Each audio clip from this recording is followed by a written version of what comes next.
ভিতৰত সোমাৰ কাৰণে এণ্ট্ৰি কৰিলোঁ 25 টকাকৈ। এতিয়া আপোনাক ভিতৰখন দেখুৱাম, কিন্তু আৰু মেইন ভিতৰখন আপোনাক দেখুৱাব নোৱাৰিম, সেইটো 12টাৰ পিছত খুলিব বোলে, আৰু 12টা গ'লে আমি নাথাকোঁ। এণ্ট্ৰি কৰিলে আপুনি ইপিনে সোমাব লাগিব, ৰাস্তা বহুত আছে, আপুনি ইপিনে সোমাৰ ইপিনে সোমাৰ ৰাস্তা বহুত আছে। চাই থাকক, গৈ থাকক। বহুত ডাঙৰ পাৰ্ক, ৰজাৰ ইমান ডাঙৰ বাউণ্ডাৰী, ভাবিলে আপুনি চক খাব। ৰাজবাৰী, এইখনেই হ'ল ৰাজবাৰী। এইটো গাৰ্ডেন। আৰু এনেকৈ ছাৰ গৈ থাকিল, ছাৰৰ পিছতে মই গৈ থাকিলোঁ। আৰু ইপিনে বহুত ৰ'দ দিছে, বুলিব ইচ্ছা নাই, নগ'লে নহয়।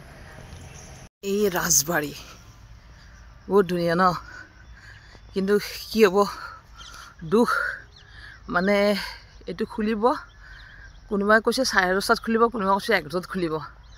যিমান পাৰোঁ বাহিৰৰ পৰা ভিডিঅ'টো ল'ম, কিন্তু গাৰ্ডেনখন বহুত ডাঙৰ। ৰাজাৰ মেহেল,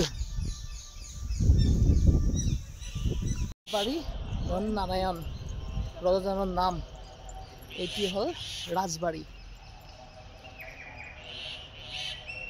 আমাৰ ভাষাত হ'ল ৰজাৰ ঘৰ, আৰু এতিয়া বঙালী ভাষাত কয় ৰাজবাৰী বুলি কয়।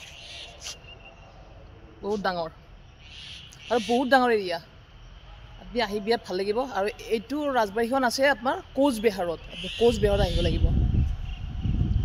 বহুত ধুনীয়া, বিৰাট ভাল লাগিছে আপোনাৰ। ৰ'দ বহুত গৰম দিছে, তথাপিতো মই আহিছোঁ, ভিডিঅ'টো কৰিছোঁ আপোনালোকক দেখুৱাবৰ কাৰণে। কিমান ডাঙৰ এৰিয়া, আৰু এনেকুৱা পাৰ্ক এখন বনাইছে, সেইটো মূৰৰ পৰা এইটো মূৰত গ'লে 1 কিলোমিটাৰ। নাম হ'ল ৰাজবাৰী।